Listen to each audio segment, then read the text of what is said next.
right, once again, a very good morning to our distinguished speakers, ladies and gentlemen, and a warm welcome to the World of Wisdom, wow, 2014. My name is Kumar, I'm a final year environmental engineering student, and I'll be taking you through today's forum. Today's forum, the first of its kind, aims to celebrate the spirit of curiosity, exploration, and problem-solving skills of the NTU community. The question for today's forum is, what's wrong with science? Today, we are indeed privileged to have 4 distinguished speakers with us today to share some of their insights on this topic. Following their presentations, we will also be having a question and answer session with the panelists after all of their talks. To facilitate this, you can post your questions as tweets on Twitter at #NTUWow. So once again, it's #NTUWow. So you can retweet this, you can live tweet this, and you can post your questions there. So alternatively, if you look at all the folders on the seats where you all were once sitting on, so the folders will contain a blank question card. Let me just pull that out for you and wave it for you over here. So I have to do a lot of multitasking over here. So yes, in that blank question card, so please feel free to pen down any of the queries that you might have, and you can pass these question cards to the ushers on the sides. So how do you identify these ushers? They have a very, no, they do not have a very, they are wearing a black, very, very sexy t-shirts, and they will be aligned on the side. So please feel free to pass them your question cards. And once again, we just hope this announcement is a formality. In the event of an emergency, announcements will be made with the relevant details to direct you accordingly. And in this lecture theater, LT2A, there are 3 exits to each side. So let me just direct you there on the left-hand and right-hand side. So that's the lower, middle, and upper exits. So let's just hope that it never comes to that again.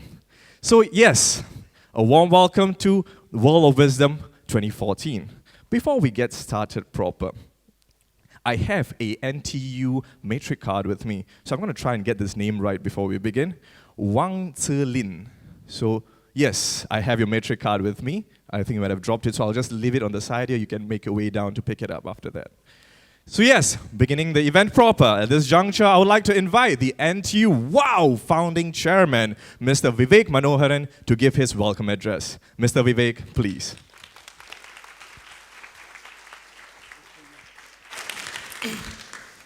Wow, that's a nice turnout. Okay. Good morning, everybody. Thank you for coming. And on behalf of the organizing committee, I welcome you all for this first debut WOW event. We thought of a very interesting topic for this event called What's Wrong with Science. But before I go into the details of the topic and the theme, let me briefly tell you what WOW is all about. WOW, we wanted to call it a student-run think tank.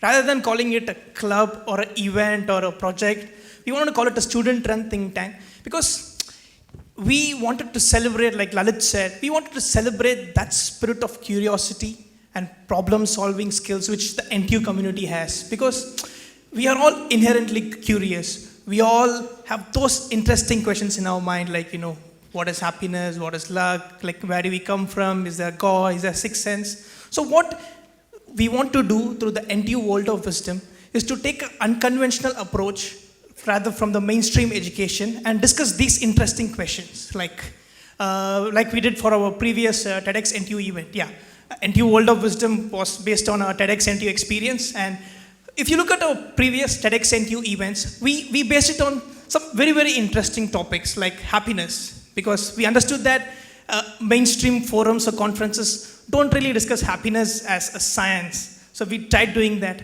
And then in our last year event, we discussed luck. And does luck really have an impact in our lives? What is luck?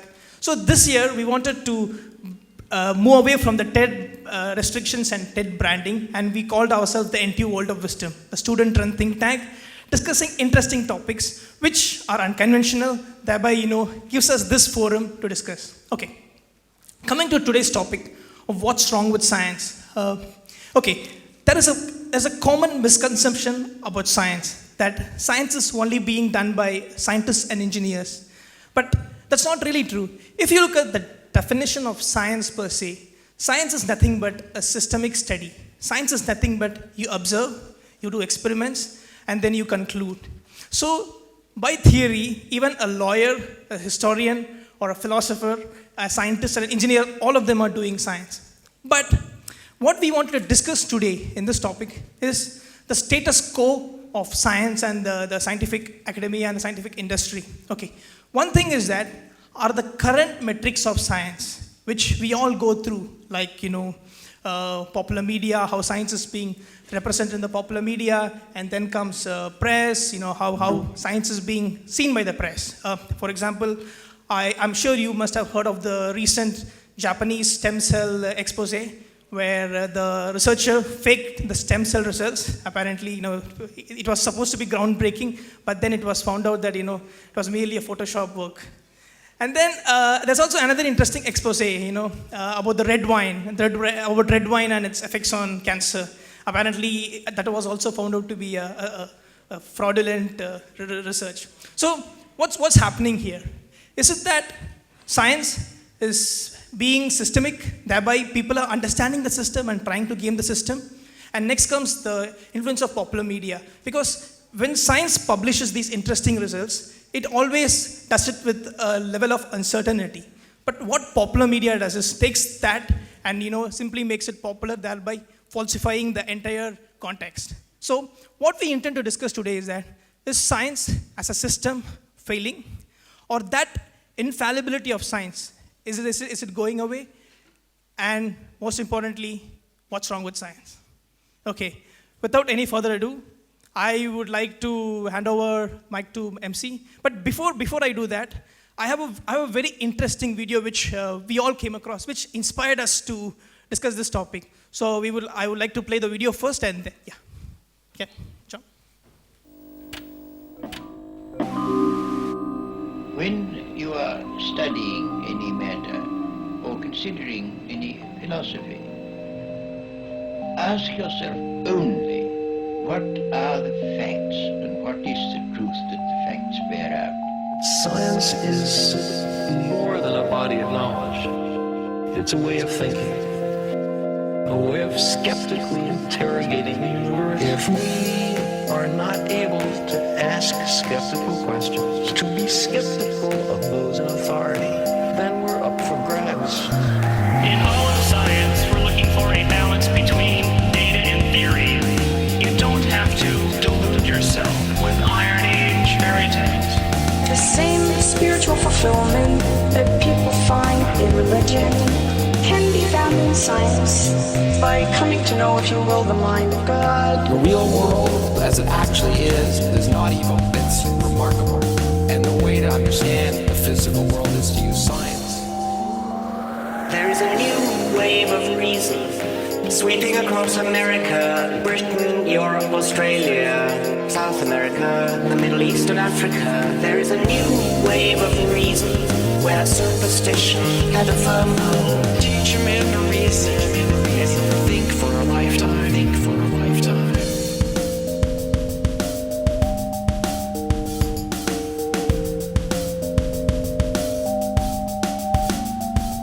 Cosmology brings us face to face with the deepest mysteries, with questions that were once treated only in religion and myth. The desire to be connected with the cosmos reflects a profound reality.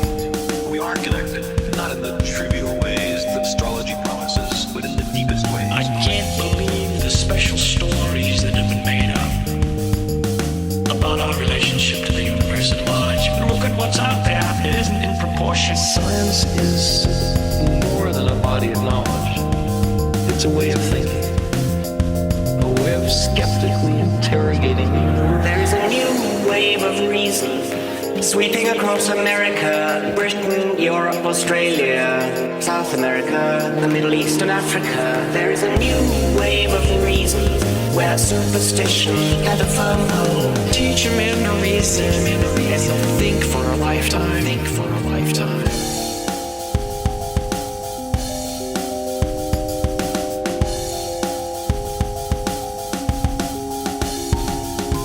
Never let yourself be diverted by what you wish to believe, but look only and solely at what are the facts.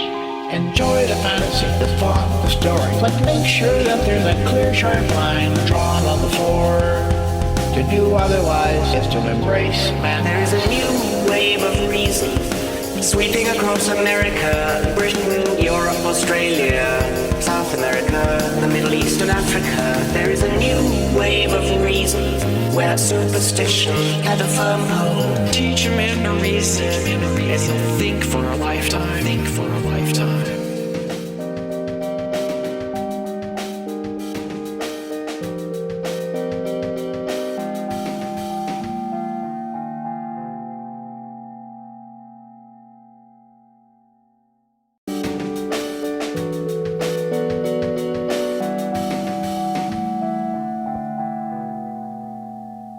Wow, nice.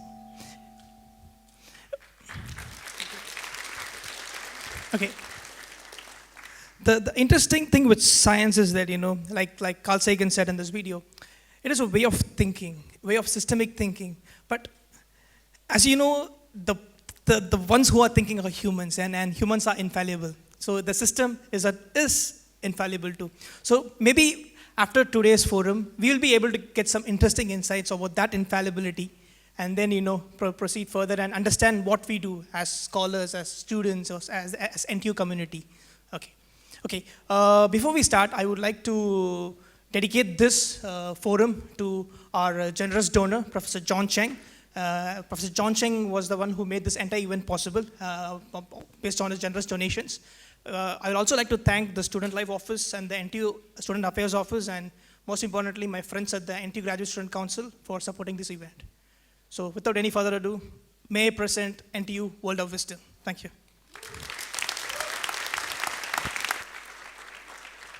Thank you, Mr. Vivek. Vivek, if you could do that for me right at the end, I have lesser on my plate as well. So yes, like he said, warm welcome to the World of Wisdom 2014. But before we get started, Vivek touched a little bit on what this event is about, a think tank for NTU students to NTU community. And the video shared a bit more about how all of us are connected. So on this note, we have 4 very distinguished speakers to guide us through this student think tank, to share some of their ideas and teach us some of their insights as well. So before we get started, some wise man once told me, no event is too formal to find out how the audience are feeling. So how are you guys today this Saturday morning? All right, that's how it's always starting, all right? I've done lots of events before, always starts this way. So let's try this one more time. How are you feeling this Saturday morning? All right, fantastic. I'm going to carry that energy over right across to the first speaker for today. And the first speaker for today is Assistant Professor Christopher Cummings from the Division of Communication Research from the Wee Kim Wee School of Communication and Information. His topic today will be on science and the public, hype, risk, and public engagement. Professor Christopher Cummings joined the Wee Kim Wee School of Communication and Information at NTU very recently in 2014.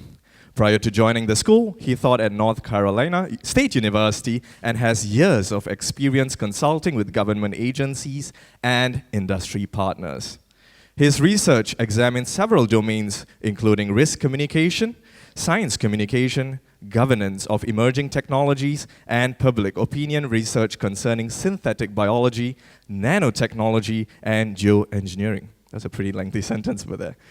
He currently serves as principal investigator to a grant project funded by the Alfred P. Sloan Foundation titled Looking Forward to Synthetic Biology Governance, Convergent Research Cases to Promote Policymaking and Dialogue. Professor Cummings is also an active research member of the Public Communication of Science and Technology Project and serves on the planning committee with the Society for Risk Analysis World Congress meeting, which will be held here in Singapore in 2015. Ladies and gentlemen, our first speaker for WOW 2014, presenting to you, Professor Christopher Cummings. Professor, please. Thank you. Nice introduction. Thank you very much. Okay. Thank you all for being here, and thank you for taking the time out of your busy weekends, I'm sure, to come and enjoy some of the participatory nature that we have here. And I really like that Kumar tried to rile you up a little bit, because I'm going to actually ask for a little bit of your input as well. I want to also touch note on what Vivek had said in his nice introduction about the world of wisdom and about science outside of the laboratory. He talked for a little bit, gave us some examples about science and what happens with science once it's outside of the lab, when it's off the university campus. And that's where my work focuses. My work is largely looking at what happens with science issues, with technological issues, when it comes to the public. And so for today's topic, we will be discussing science and the public. And we're going to touch on three things. We're going to first look at hype. We're going to look at risk and public engagement. These are some of the folks that I've done some work with the Australian government, the National Science Foundation in the United States, the Nanotechnology Initiative in the United States, and then currently the Alfred P. Sloan Foundation. PCOST is a group at North Carolina State, also partnered with the University of Wisconsin, and now starting to partner with NTU now that I'm here, that we're looking to expand, that focuses solely on public communication of science and technology. And finally, I've done some consulting in the food industry looking at issues of risk and technology with the International Food Information Council and then with Kraft Foods Global. During my time working with all of these groups, I've learned quite a bit about how the public comes to understand scientific information and how they come to understand risk information, the types of things that occur once we produce new technologies. And we've learned a few tenets about what the public understands. And so we're going to talk through 4 of these tenets on our way to discussing hype.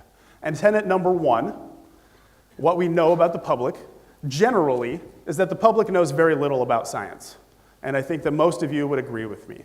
Most of you here in this room are graduate students and folks on campus who really are not that representative of members of the public. Even though all of us are part of the public, we aren't by and large the same as most general folks in the public when it comes to science literacy. And I want to test this, so we're going to play a little game for one moment here. I'm going to ask you 3 questions, true or false questions, and you're going to tell me what you think. So, true or false, question number 1. The center of the Earth is very hot. True or false? Good. Question number 1. Question number 2. True or false? Electrons are smaller than atoms. True or false? True again. And question number 3. Antibiotics kill viruses as well as bacteria. True or false? False. All right, good. Well, you all did much better than most of the general public. We have done extensive studies asking these exact questions all over the world. And here's the percentages of those that actually got it right. There are no typos here.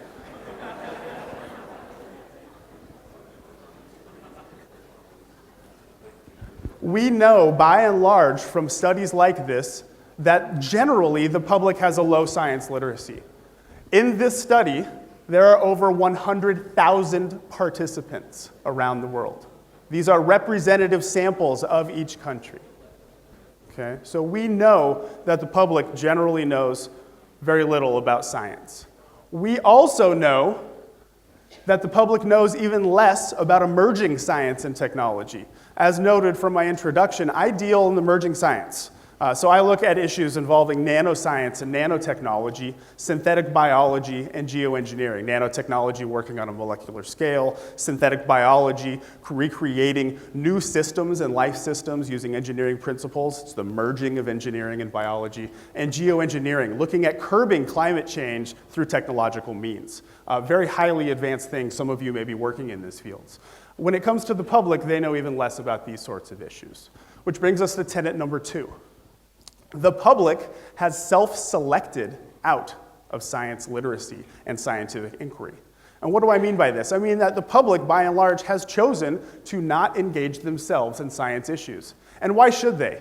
They're busy commuting to their jobs where they work incredibly long, hard hours, where they're trying to then rush home so they can get their kids to go to their after-school activities, all while trying to put food on their plates, on the table, and trying to spend as much quality family time as they can.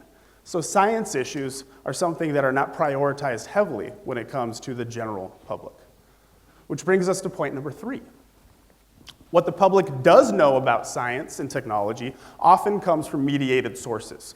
We don't have access to laboratories as members of the general public. We have to go through other conduits. And so we turn to things like television programming, online news, newspapers for our science issues. And we get things in two strains. First, we get things that most people in the social scientific community that study this, we call infotainment.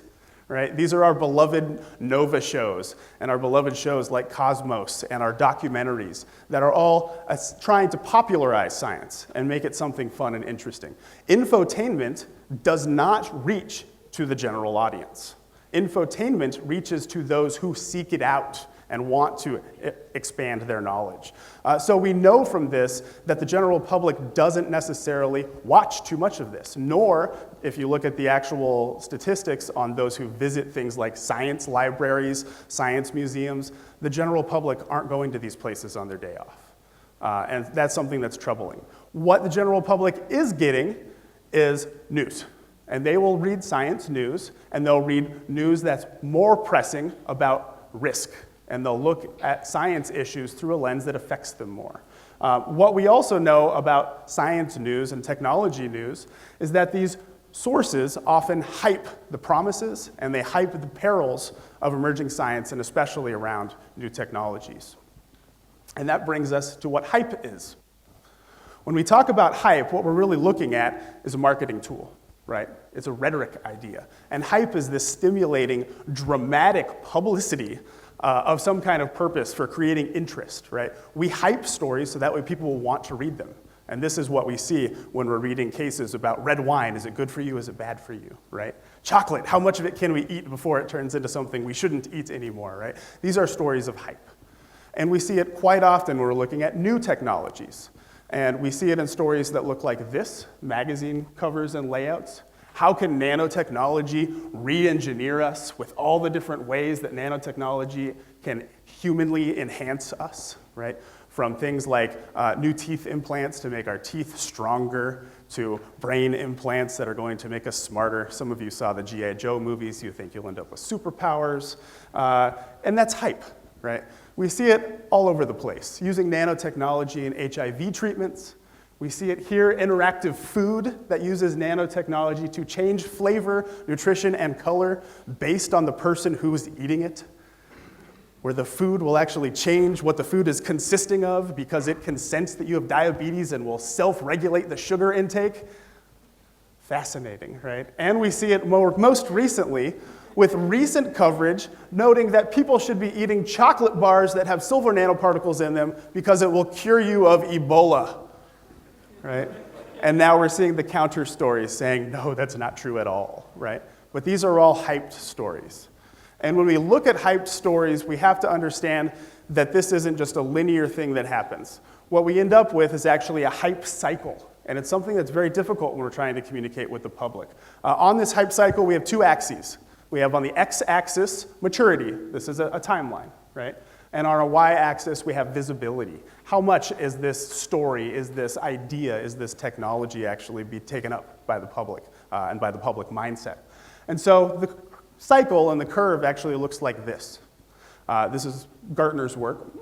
And the Gartner group says that it starts with a technological trigger. This is in the laboratory. You, as a scientist, have just made a wonderful discovery, and you're excited about it. And you publish a paper, and even in that paper, you do have lines in there that say, of course, we need follow-up testing, we have all these uncertainties, but what happens is your university office or your industry says, this is amazing! We need to capture this moment. And what do? They write the best press release that you've ever seen.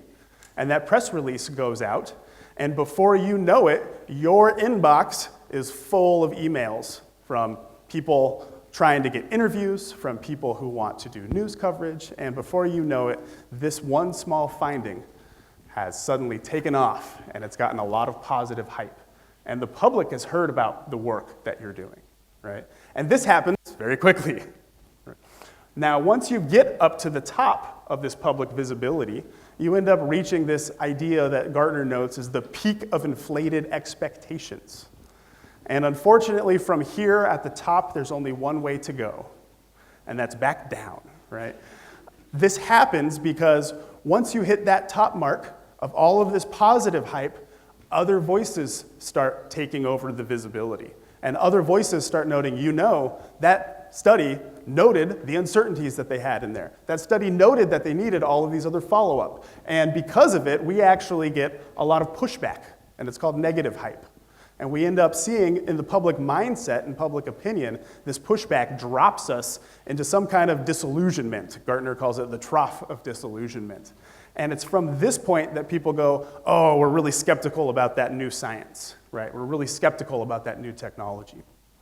And it's tough to get out of this trough of disillusionment. It takes a long time, highlighted by my snail.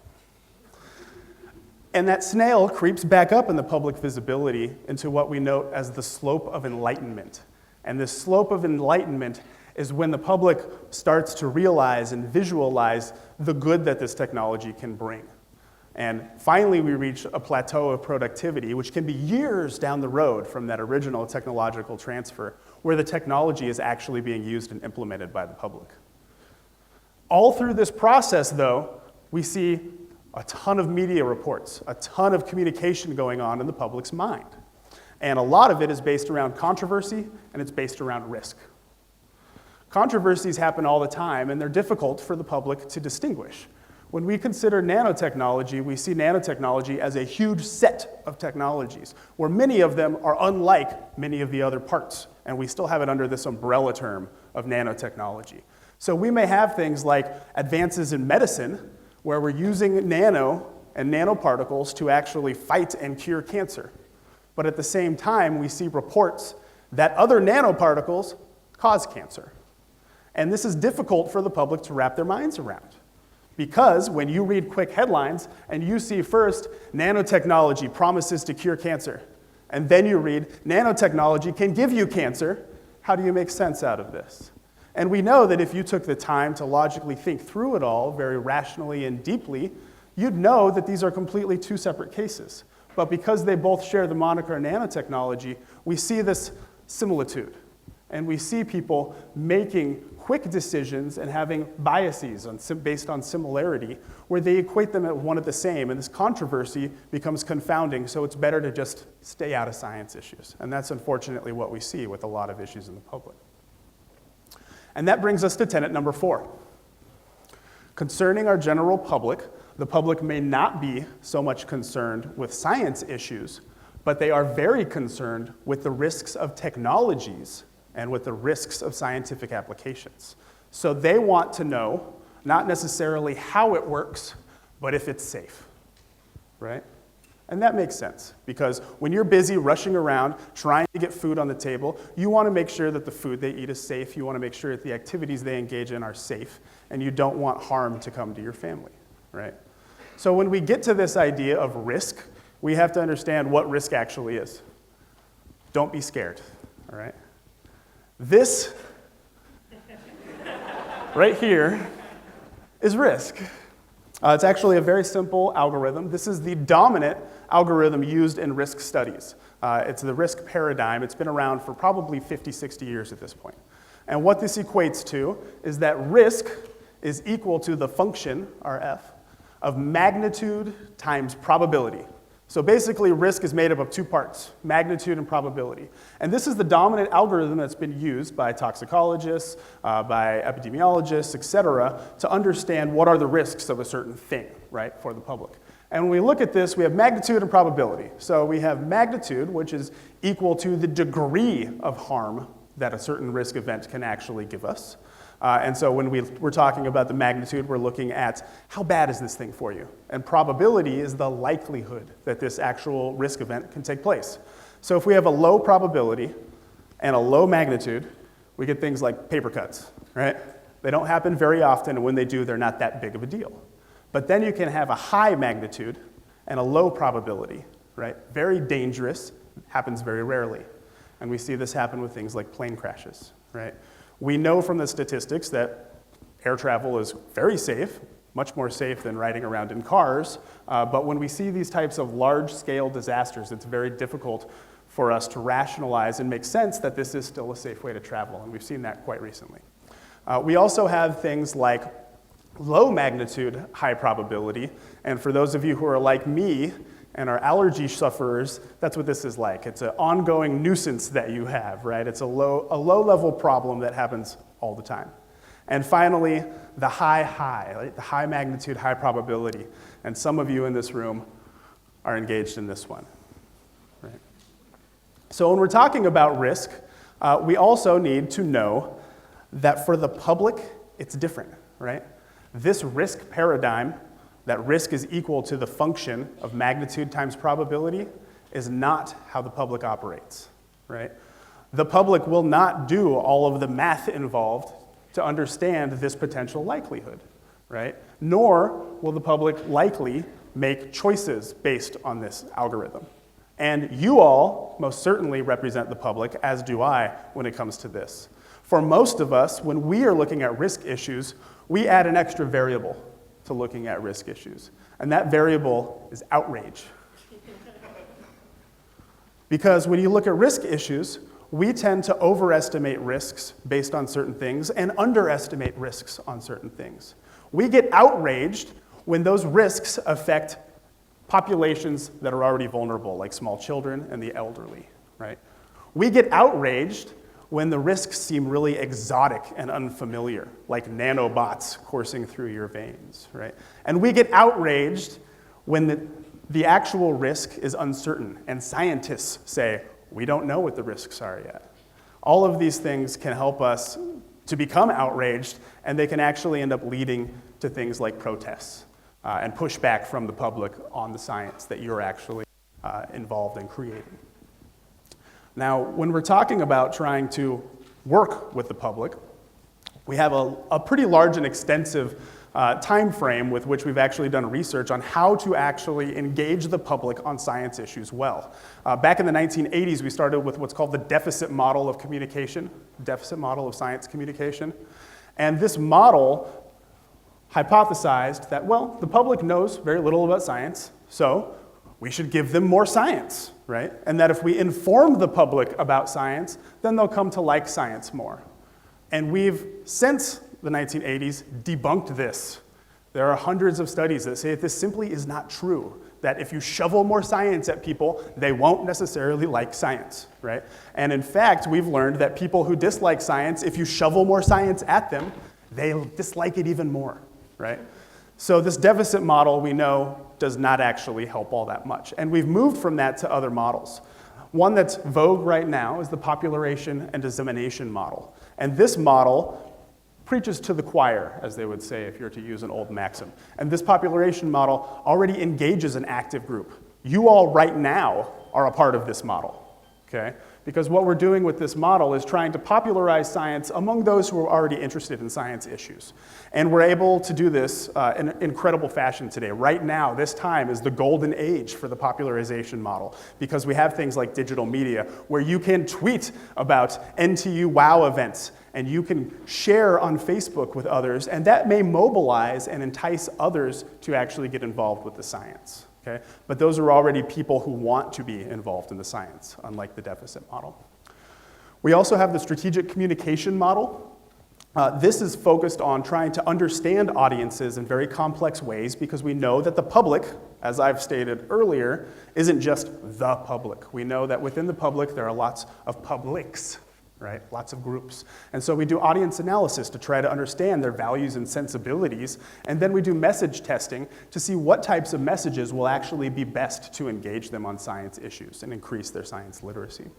And finally, we have the deliberation and dialogue model. And this model is focused on trying to improve the actual ability of our public to be members of the scientific community, and it's trying to democratize science. So it's trying to actually bring in members of the public to be stakeholders and shareholders with scientists, with engineers in the process of scientific inquiry. So it's trying to break down the barriers between the public and the labs, right, and trying to get people to actually work on making sure that the scientific production has the best goodwill of the public at its heart.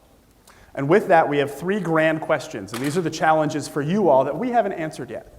And so I want to pose them to you all, bright young minds, as you leave to think about for today. And question number one, should we be encouraging the general greater public to engage with science? And if so, how?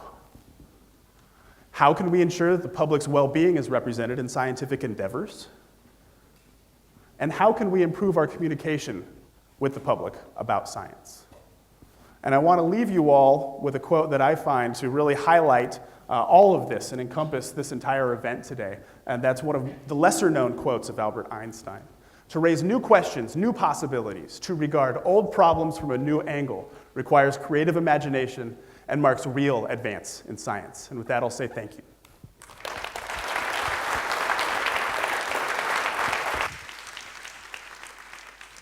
Thank you, Professor Cummings. Once again, a big round of applause for our first speaker for today.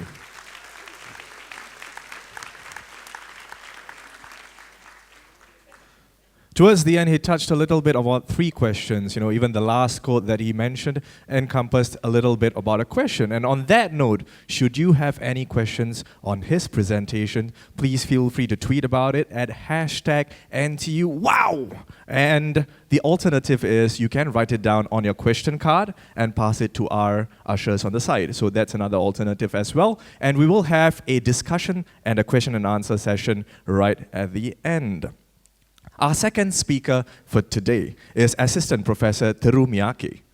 And he's from the Philosophy Group and from the College of Humanities, Arts, and Social Sciences.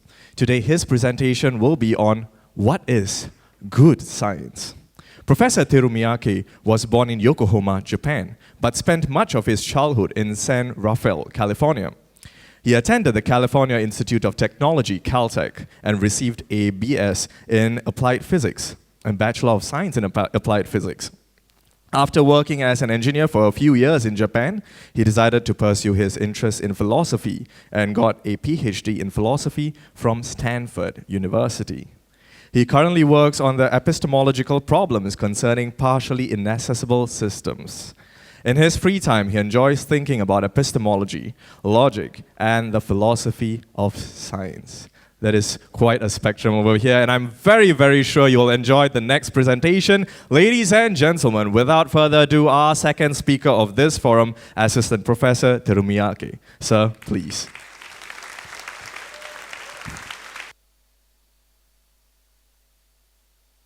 Am I on? Am I on? Okay. So, yeah, I do enjoy other things besides logic and epistemology. Okay, but okay. So I first want to thank all of the organizers who put together this great event. As you know, well, as some of you might know, okay, the word philosopher means lover of wisdom. So I am very, very pleased to see an event here at NTU with the title, Wow, World of Wisdom. Okay, so anyway, here's the title of my talk, What is Good Science? So I was asked to give this talk, and I was told that what is good science is one of the themes of this conference, and so I decided to talk on that. Now, to be honest, I wasn't quite sure what I wanted to say. Okay, so the first thing I did was I went and looked at some of this is from one of the information sheets that one of the organizers gave me, and there's some questions up there about what are general criteria for good science, and then there's ethical, responsible research, objectivity, etc. Okay, and then there's are we doing good science? So it talks about controversies with pharmaceutical companies, climate change, and things like that. Okay, so well, I was looking it over, and it struck me that there are actually two senses of good here in play. So that's what I want to talk about today. We might call the two types of goodness moral goodness and epistemic goodness. So let me explain what I mean. First, moral goodness. Okay, moral goodness is just what you would normally think of as good or bad. Okay, so it's good to help a little old lady cross the street. It's bad to cheat on the final because you were too lazy to read the book. Okay, so now there's a whole lot we can say about this. We have a whole course on this at NTU. Philosophers have argued, all for centuries about about moral philosophy. It's a huge subfield of philosophy. But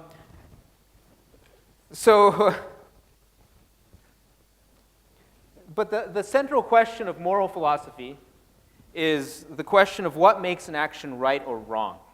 Okay, how do we determine which actions are right and which are wrong? And are there rules by which we can make this determination? I don't have that much time today, so I'm just going to explain to you one approach to answering this question.